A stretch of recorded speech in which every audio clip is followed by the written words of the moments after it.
Shalom. I want to start by giving all praise, honor, and glory to Yahweh Ba'Shem Yahweh Shah and Ba'Shem Havrakar Kadash. Double honors goes to the apostles and elders of Great Millstone. And the sincere Shalom goes to the elect Akim out here just pushing this truth in all four corners in truth and sincerity. I just want to go in on this news article. Basically, this happened here in Maryland. It reads, a Jamaican man spends months in jail after honey is mistaken for drugs at Baltimore Washington International Airport. Some people might see this and think it's a joke. Some people might see it and think, like it's crazy. But ultimately, when you look at it and when you got an understanding of what's going on, man, this part of the curses, man. It's part of the curses. A man just being. It just show you that in Esau world, Esau can do whatever the hell he want to do to you, and there don't be no repercussions, man. Basically, that's still letting you know that we still enslaved, man. We still in slavery, man. And that's just straight to the point. How in the world can you sit up there and lock somebody up for mistaking honey for drugs? I'm gonna just go into the story. Then I'm gonna pull out a couple scriptures, and end it. It says, Linthicum, Maryland, a man from Jamaica spent nearly 3 months in jail in Anne Arundel County after he says he was wrongly arrested for drugs at the BWI Thurgood Marshall Airport when actually all he had was honey. Levi Horton still finds what happened hard to believe. I lose everything, he said. My phone acting crazy. Oh, alright. It says that his ordeal began in December after arriving to the airport and customs. K9 started sniffing his suitcase. Harton thought the dogs detected his delicious meal that he had brought back from his birthplace, Jamaica. I had some KFC chicken that I was eating in the suitcase, said Harton.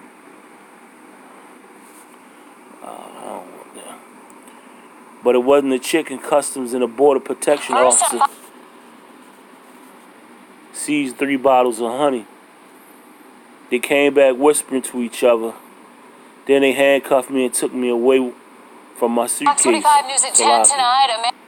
From my suitcase, said Harton. CBP says officers arrested Harton after the honey was tested positive for drugs. When I was in the car, I asked the police, "Why you take me to jail?" He said they charged me with methamphetamines. I said, "What's meth? What is meth? What is that?" "I don't know. I have honey," said Harton. Harton spent 82 days behind bars in Anne Arundel County until another drug test lab in Georgia revealed there were no drugs in the honey. All charges were dropped. But by that time, Harton also had lost 2 jobs while he sat in jail for nearly 3 months. My kids were stressed out. My mom, everybody, they put me through hell. Once I came out, all my insurance collapsed. My credit was destroyed. I lost my job, everything. They just left me a mess, said Harton. Harton says he received no apology from the agency, but does have an attorney. I'm suing, And that's the first thing, Israelites want to do. They want to sue, man. And, you really not getting nothing when you do that, because ultimately you got to be spiritual about things. That was just time for him to get what's due to him from what Yahweh and Yahshua had for him, But that just let you know that we still under the curses. And in Esau society, he can do whatever he want to do to you, and he don't have to give you an explanation. You know, you can be falsely accused. It don't matter. They do whatever they want to do, and you just deal with it, plain off the top.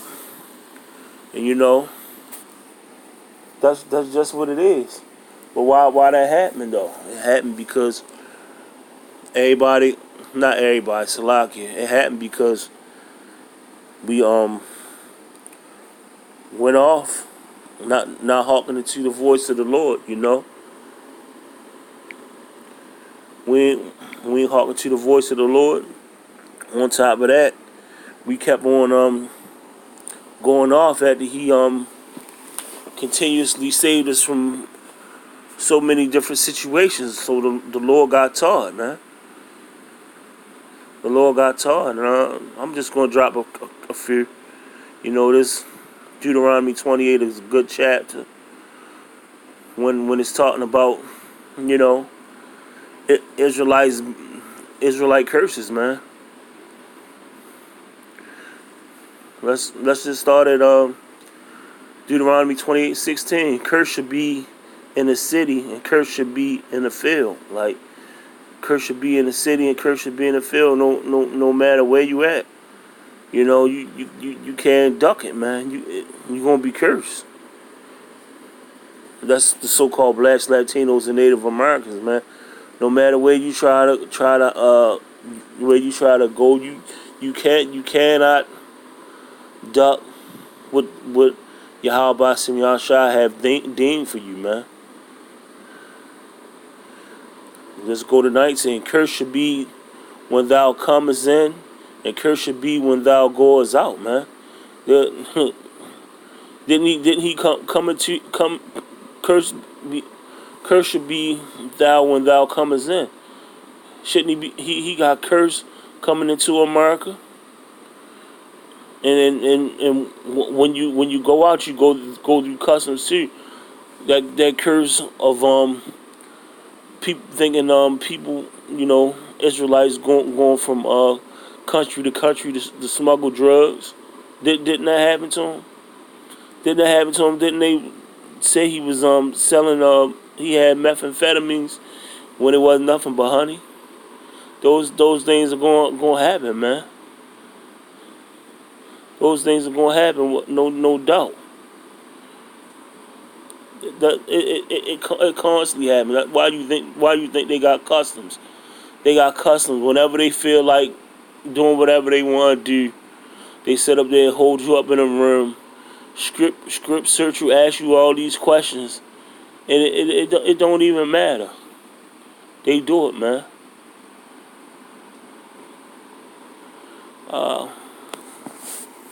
But that's all through the curses.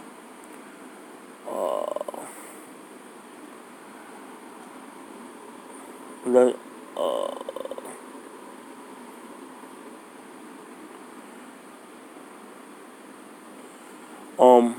hey, here go another good one. Deuteronomy 28:37.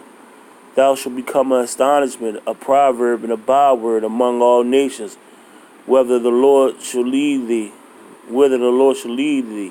Didn't that article just say a Jamaican man? That's a proverb or a byword, man. That guy's not from Jamaica. That land is not Jamaica.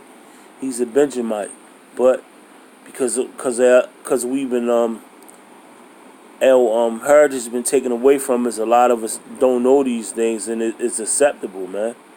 It don't matter. It don't matter to them. They cool with being called those bywords, man.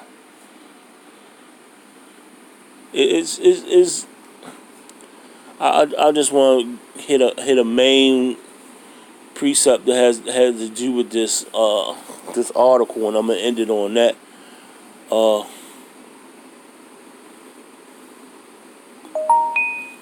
Hey, I can do it with this one. Deuteronomy 28:48. No, I'm gonna start at 47. Because thou servest not the Lord thy God with joyfulness and with gladness of heart, for the abundance of all things.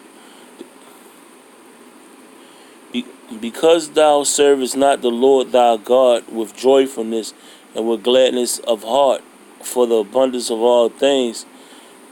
People sitting up there, Israelites sitting up there, say they serving the Lord, but they ain't doing it with joy. They sitting up there making it like it's a tough job to do, man. You should be glad to do it, serve Yahweh. You know, you should be glad to do it. All He did for you. Uh, you wouldn't even be here. You wouldn't be thought about, and just to be an Israelite alone, just to be one of the Lord's chosen people, and especially to be in the truth, the Lord choosing you to do this. People do that, and then they get put in them situations. This will happen when you don't serve the Lord in joyfulness, man. Because people think they purpose in life is to get a job, be prosperous, and things like that, man. That ain't your purpose, man. Your purpose is to serve the Lord with fear and trembling, man. Continuing on, therefore shalt thou serve thy enemies, which the Lord shall send against thee in hunger. You serve the enemies. You serve the so-called white man and all the other heathen nations, man. And the Lord sent them against them in hunger. Sent them against them, man. And hunger and thirst and nakedness, man. In one of all things. And he shall put a yoke of on upon thy neck. And he put a yoke of on upon that Benjaminite's neck, man. It wasn't. Well, he put a yoke on his hands and his feet, but they yoke on his neck.